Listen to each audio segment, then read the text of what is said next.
আসসালামু আলাইকুম গাইজ, আশা করি সবাই ভালো আছেন। আজকে কেক বানানোর রেসিপি শেয়ার করব আপনাদের সাথে।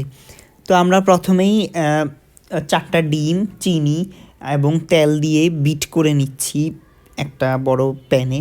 তারপর বিট করা হয়ে গেলে আমরা আটা অ্যাড করব। আর বিটটা করতে হবে বিটারের মাধ্যমে, ইলেকট্রিক বিটার থাকে, ওইটা দিয়ে আপনারা বিট করলে ওইটা ইজিলি বিট হবে। আবার অনেকে দেখা যায় কাঁটা চামচ দিয়েও করে, কিন্তু ওইটাতে অত একটা সুন্দর হয় না।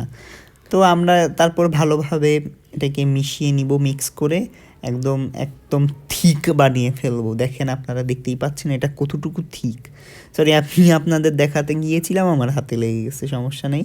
এখন ওইটা আমরা একটা প্যানে নিব আর কি, সসপ্যান, যেটাতে করে আমরা আজকে ওভেনে না দিয়েই চুলাতেই বানাবো কেকটা।